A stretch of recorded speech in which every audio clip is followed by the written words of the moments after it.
Transcript of Memory Geist. Star Captain Rashlar Swiftcurrent. After the Battle at Grace of Meria Colony, colloquially called Battle at Binary Star. The Fourth Fleet jumped into the system and straight into chaos. We'd been diverted from the war front with the humans to intercept a new threat far worse than the despicable humans and their heretical cybernetic implantation. A new race had arrived from dark space, a collective consciousness of machines. Soulless and hostile, they had already eradicated 3 of our outer colonies before they found one of our jewels. A Gaia world, to use a human term. The enemy already had 3 fleet elements in the system, and our local citadel was starting to feel the strain, when we managed to pull their attention to us. I remember the Fleet Admiral's call, Jaw Hunt formation. We were going to use our psionic navigators to rip a hole into the Ethereum, and dump these monsters into the realm where normal physics don't apply. At least that was the plan. Another fleet of their abominable ships stabbed out of FTL right on top of us, and broke our formation before we could react. The Admiral's ship took the brunt of it, lasers and plasma fire rending his ship apart, his psionic shielding flickering out under the stress before his reactor went up.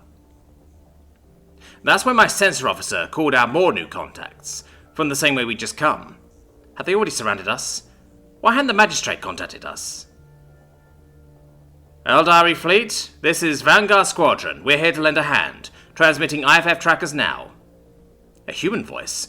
We were at war with them. Why would they come to help us? Human, leave our territory or be destroyed. We don't need help from a race we are at war with, I replied. Bullshit, your formation just got ripped by those clankers. We're here now and our leaders are already talking to your Magistrate about a ceasefire. Fall back and regroup. We'll keep them off you. I couldn't believe it, but he was right. I ordered all remaining ships to forward my cruiser and disengage to the system's edge. What I saw then was magnificent. 12 battleship-sized crafts emerged from FTL in a reality-shaking thump of physics recoiling. You can't hear sound in space, but you can always hear the emergence of a ship from FTL. These ships disgorged hundreds of void fighters. Their comms were alive with the chatter of carrier operations. Mobius to all wings. We're here to give the Dolphins time to regroup. Report your wing leaders. Let's light these bastards up. Talisman, engaging. Blaze, engaging. Their ships were as diverse as their cultures. Boxy, sleek, jagged and round, large and small. What most struck me, however, was their willingness to fight and die for those who had only weeks before been their enemies. That is why, Magistrates, I suggest that we as a people embrace the humans, despite their heresy. To do otherwise would be folly. End of transcript. Additional note. The human fleet that arrived at Grace of Meria was destroyed entirely. However, they bought sufficient time for Eldarian reinforcements to arrive and turn the tide of battle.